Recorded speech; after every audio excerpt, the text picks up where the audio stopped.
In Edinburgh, there are numerous things to do. Wander down the Royal Mile, the name given to the road that connects the castle to Holyrood House, a working 17th century palace where Mary Queen of Scots once lived. Art enthusiasts should visit the National Art Gallery of Scotland on Princes Street or the Gallery of Modern Art, which is just a few minutes from the West End. The Dynamic Earth Museum, built to commemorate the millennium, and the new Museum of Scotland in Chambers Street, which houses important artifacts from Scottish history, are two museums worth visiting. Head to Princes Street for shopping and Newtown for a bite to eat, where there are plenty of great pubs and restaurants.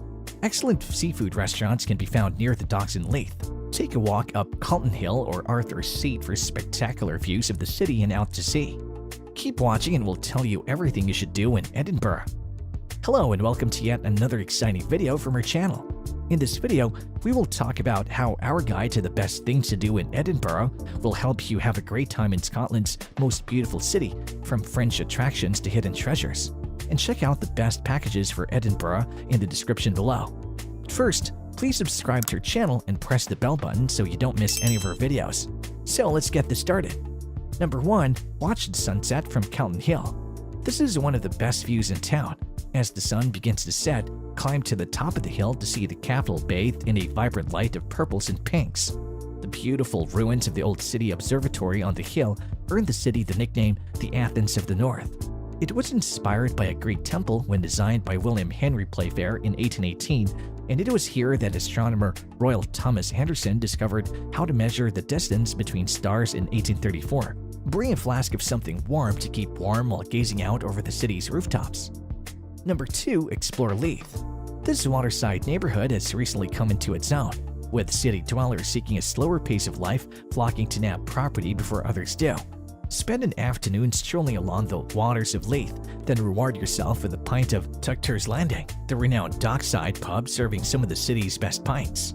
Spend cozy afternoons in cafes and bars along the beach, or book a table at one of 2 Michelin-starred restaurants for dinner. Martin Wishart creates a stellar European menu using fresh Scottish ingredients and French techniques. Number 3. Visit a food market. Edinburgh not only has some of the best restaurants in the country, but it also has some seriously tasty food markets. Head to Stockbridge, just west of the new town, on Sunday mornings for the weekly street food and farmers market. The queue for Harajuku Japanese Kitchen's udon noodles is worth it, but don't forget to take home a bag of Scotch & Co.'s Scotch eggs for their gooey soft centers. On Saturday and Sundays, the Pit Market in Leith, just outside the city center, has a variety of food stalls open. In the winter, gather around the Buffalo Truck's award-winning buttermilk fried chicken burgers. Ask for it with blue cheese and buffalo sauce, or Barnacle's Bones crispy fries topped with juicy steak and gremolata. Number 4. Visit the National Galleries of Scotland in the Scottish National Portrait Gallery. The National Galleries of Scotland, a classical gallery in its own right, houses European paintings from the Renaissance to post-Impressionism, as well as important Scottish artists. The men and women who helped shape Scotland, from Bonnie Prince Charlie to Sean Connery, are painted by modernists such as Oskar Kokoschka and old masters such as Van Dyck at the National Portrait Gallery. James Watt's statue once stood in Westminster Abbey. A memorial to a British hero has been transformed into a memorial to a Scottish hero. Number 5. Go on a day trip. While there's plenty to do in Edinburgh, it would be a shame not to visit some of the charming towns and villages just outside the city. North Berwick, a half-hour train ride from Waverley Station, has recently gained a foodie reputation. The cobblestone streets are littered with independent coffee shops, and the Seaside Lobster Shack sells fresh lobster, crab, sea bass, and line-caught mackerel from the harbor. A trip to St. Andrews, further north, provides a full day of exploration of the medieval ruins, university grounds, old pubs, and windswept beach. Number 6. Eat at the city's most celebrated restaurants. Given the small size of the city, the number of fantastic restaurants in Edinburgh may surprise you. Classic options include the Michelin-starred The Kitchen, a local and visitor favorite, and the eponymous Martin Wishart, where classic French hot cuisine is combined with fresh Scottish produce. Since its inception in 2012, Tipper Yard has established itself as the go-to spot for those seeking a sustainable and seasonally focused menu. It's housed in a former warehouse and run by a family that prioritizes local suppliers, with many of the menu's ingredients foraged from just outside the city. The little chat room, an intimate bistro with only 18 seats, is run by a husband and wife team who have made a name for themselves in the Edinburgh food scene with their excellent French-British menu. Number 7. Book tickets to the Edinburgh Festival. The Edinburgh Festival is actually a collection of festivals. Since 1947, the International Festival has served as a showcase for the world's best music and drama. The Edinburgh Festival Fringe, which grew up around it, features everything from amateur Amdram to accomplished world premieres. The book, film, and jazz festivals are sophisticated but unpretentious, while the TV festival is more of a trade show. Number 8. See some contemporary art at the Fruit Market Gallery.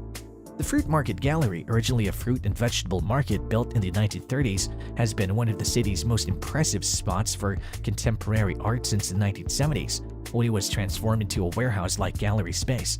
The works by American-French sculptor Louis Bourgeois and Canadian sound installation artist Janet Cardiff have been featured in exhibitions. But the gallery aims to focus primarily on Scots, such as young British artist Christine Borland. Instead of exiting through the gift shop, take the cafe route. Milk is an Edinburgh institution with several locations throughout the city. For refueling after a day of culture, there's cool subway tiling, exposed brick walls, and super fresh seasonal food. Number 9. Get green-fingered at the Royal Botanic Garden. The Royal Botanic Garden, Edinburgh, began as a 17th century physic garden on 72 acres just outside the city center. There are now thousands of plant varieties in this urban jungle, as well as an enormous, slightly otherworldly little pond in a serene Chinese garden on a hillside. But the main attraction is its Victorian glasshouses, which are made up of 10 massive structures, each with its own climate and home to ancient palm trees, giant lily pads, orchids, and other plants. Keep an eye out for any special events that may be taking place at the gardens. Number 10. Learn how to make chocolate. A chocolate-filled corner just off the Royal Mile would make Willy Wonka jealous. The Chocolatorium is a microfactory that offers tours and tastings all year. Discover how the confection is made from tree to bar, including how cacao farmers work and how beans are turned into chocolate. In addition, you can design your own Scottish-themed treat in the shape of Nessie, Greyfriars Bobby, or Edinburgh Castle. Number 11. Take a walk on Portobello Beach. Portobello, or Porty as locals call it, is a former seaside village 3 miles east of the city center. It has Georgian crescents, a promenade, and a close-knit creative community, as well as interesting shops and cafes. Make a point of trying a 12 triangles donut, strolling along the beach with views of the conical peak of North Berwick Law, and stopping for a drink at the Espy, an Edinburgh institution. Number 12. Browse the independent bookshops. It's home to literary luminaries such as J.K. Rowling, Ian Rankin, and Alexander McCall Smith, as well as a prestigious international literary festival, so it's no surprise that Edinburgh has a plethora of incredible independent bookshops. Toppings, which opened in 2019, is Scotland's largest independent bookstore in decades, with multiple library ladders, handcrafted shelves, and over 70,000 books to browse. The Portobello Bookshop, housed in the former fishing tackle shop, is also worth a look, as is the Golden Hare in Stockbridge, a firm favorite of local bookworms and especially cozy in winter with its wood-burning stove.